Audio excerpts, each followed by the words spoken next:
This is officially the post-mortem for the recently concluded CARIBE wave regional tsunami simulation that was completed less than a week ago, last week, Thursday. And before we proceed to opening remarks by the director, I'd like you all to draw your attention to the screen behind me. It will show you what transpired not too long ago in Japan when a tsunami struck that country. You will observe how their emergency and multi-hazard warning systems were triggered and what transpired thereafter. So I take your attention to the screen.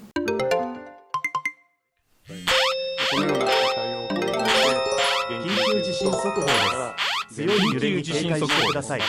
強い揺れに警戒してください。緊急地震速報です。強い揺れに警戒してください。強い揺れに警戒してください。緊急地震速報です。次の地域では強い揺れに警戒してください。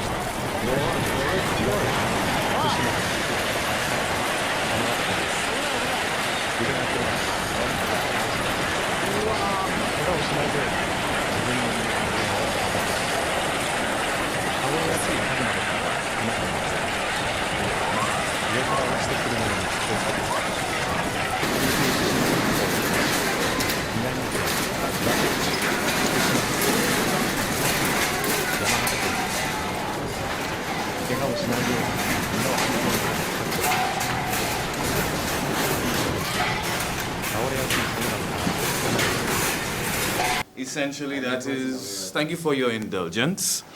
And just some of note from what you just saw, this was a magnitude 9 or 9.1 earthquake that affected Japan some years ago.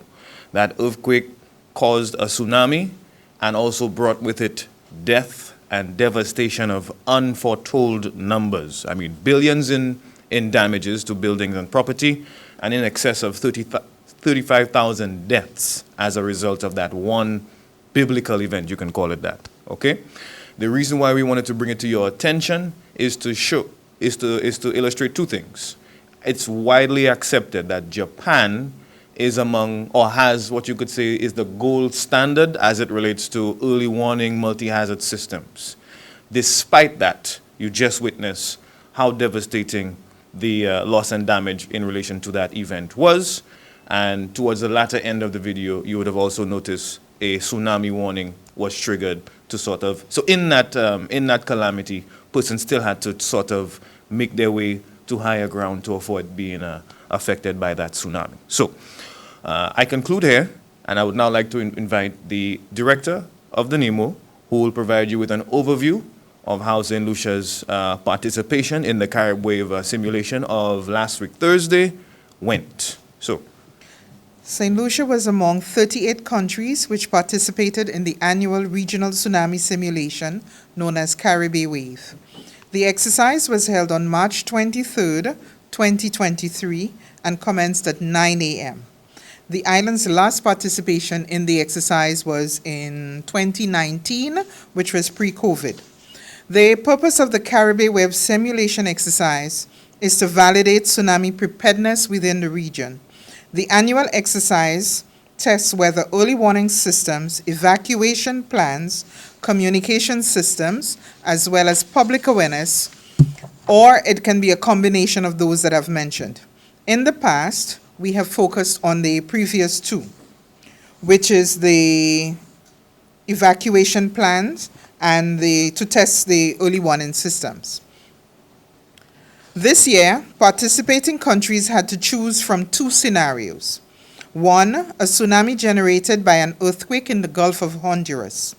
Two, a tsunami generated by a volcanic eruption of Mount Pelee, Martinique, where part of the dome collapsed into the sea. St. Lucia chose the scenario which was closer to home, the Mount Pelee scenario. For our chosen scenario, we decided to use the simulation to test our communication systems and emergency communication processes. The simulation afforded the NEMO an important opportunity to examine in real time the performance of the existing communications processes, and to explore areas for improvement. A Google form was developed to capture basic information which will help NEMO evaluate the successes, weaknesses, and gaps uncovered during the simulation. The link to the form was widely circulated, and a total of 952 persons responded. An analysis of the questionnaire is as follows. Question 1, where were you when you received the message? The choice was that of the 18 districts, and we want to note here that within the NEMO system, we have 18 where we separated ancillary and canneries into 2 separate districts. 205 people, or 21.5%, stated that they were in the Grosley region. 189 people, or 19.9%, were in the Castries Central area. Question 2, what time did you receive the message? Most persons received the message between 10 a.m. and 11:30 a.m. This in itself needs some urgent attention, as timeliness of the receipt of the information is key to save lives and livelihoods in the event of a hazard. Question 3. If this were a notice of a real tsunami, what would your reaction be? This is interesting, as 809 people, or 84.5%, said they would run to higher ground, and this is what we are looking for. This still means that public sensitization and education needs to continue, as 35 respondents, or 3.7%, indicated they would freeze. And this is what we don't want. Question 4. Through what medium did you receive the notice? 735 respondents, or 77.2%, received the notice via SMS means. At least 2 of the mediums of dissemination require verification before the message is sent out. There were 8 radio stations and 5 television stations who participated and appreciated the exercise. The NEMO is encouraged by the level of cooperation we receive from the participating media entities. This demonstrates a willingness to collaborate on crucial emergency management planning, which can save lives. Thank you for your cooperation. I want to say here that NEMO has always received the assistance of the media, whether it be print, television, radio, and social media, to advance its disaster risk reduction mandate. Again, I say thank you. In conclusion, we want to look at the recommendations moving forward. I will just highlight a few of them, not all. We need to advance our community evacuation plans and schedule simulations within the communities. Access additional repeaters to be able to communicate to the remote areas. Maintenance of equipment for early warning. NEMO will be engaging the stakeholders to review how we can improve on the timeliness of the alerts going out. Upgrading of the cap.cap application. We noted that people were not able to download the software to the newer model of Android. So this needs to be looked at.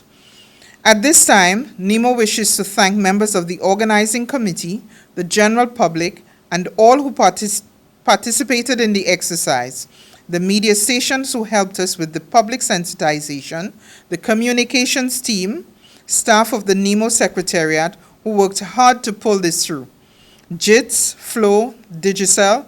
Once again, thank you. This officially concludes our press conference here today. I want to thank you all for taking the time and joining us. Do have a safe journey back to your respective newsrooms.